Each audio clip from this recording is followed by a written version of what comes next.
न तो मैं जन्मदाता हूं, न निर्माता और न संचालक। तुम जानते हो 23 घंटे तो मैं अपने कमरे में रहता, बाहर जाता भी नहीं, कमरे के बाहर नहीं जाता। ऐसे कहीं संचालन होता है, ऐसे कहीं निर्माण होता है? पूरे आश्रम से भी मैं परिचित नहीं, कहां क्या हो रहा है इसका भी मुझे कुछ पता नहीं।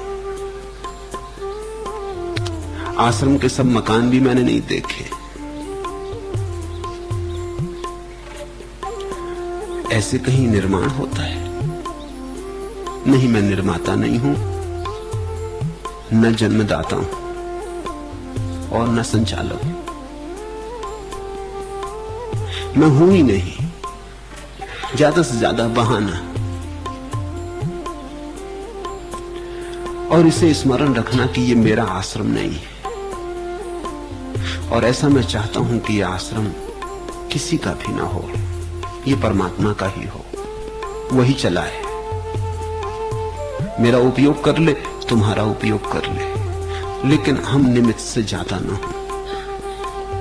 और जब वही चला रहा हो तो हम बीच बीच में ना आए, बीच में हमारे आने की कोई जरूरत भी नहीं। इसलिए अपने कमरे में बैठा रहता हूं, उससे कहता हूं तू चला, जिनके सिर पे सवार होना हो उनके सिर पे सवार हो जा और चला।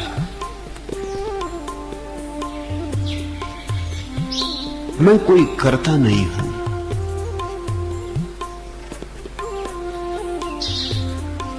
और इसीलिए बिना किसी कामना को बीच में लाए काम होता रहता। ये और भी विशाल होगा, ये और भी विराट होगा, क्योंकि विशाल के हाथ इसके पीछे। हमारे हाथ तो बड़े छोटे, इन हाथों से छोटी चीजें ही बनती, बड़ी चीजें नहीं बन सकती। लेकिन जब परमात्मा का हाथ कहीं होता है तब बात बदल जाती, तब चीजें विराट होने लगती, तब चीजें सब सीमाओं को तोड़ के बढ़ने लगती। मैं तो अपने कमरे में बैठा हूं, सारी दुनिया से लोग चले आ रहे, कैसे नाम सुन लेते हैं, कैसे उन तक खबर पहुंचती वो जाने। जरूर कोई उनके कान में कह जाता होगा, जरूर कोई उन्हें यहां भेजे दे रहा है, वही चला रहा है। जब तक उसकी मर्जी चलाए, जैसा उसकी मर्जी चलाए, जैसा मेरा उपयोग करना हो कर ले।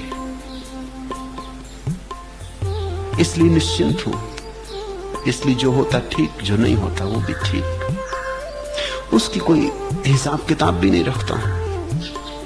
निमित्त मात्र, इससे ज्यादा आदमी ना रहे, इससे ज्यादा आदमी ना रहे तो बहुत होता है, बिना किए होता है। और जहां तुम करने वाले हुए वहां कितना ही करो कुछ भी नहीं होता, सब क्षुद्र रह जाता है। मनुष्य के हस्ताक्षर कभी भी विराट नहीं हो पाते, छोटे ही रह जाते, उनकी सीमा है।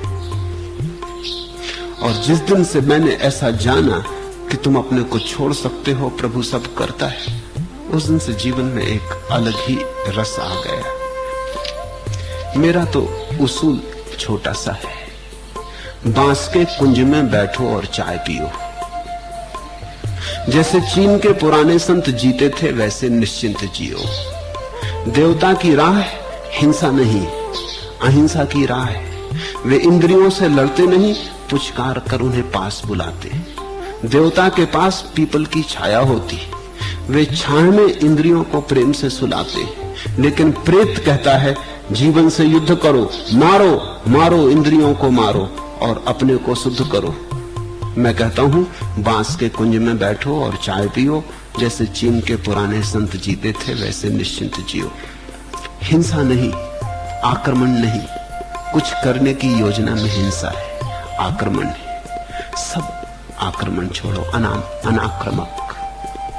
कुछ करने का भाव ही छोड़ो। अहंकार के लिए कुछ करने को नहीं है, जहां अहंकार आया हिंसा आई। न तो संसार से लड़ो, न अपने से लड़ो। बांस के कुंज में बैठो और चाय पियो।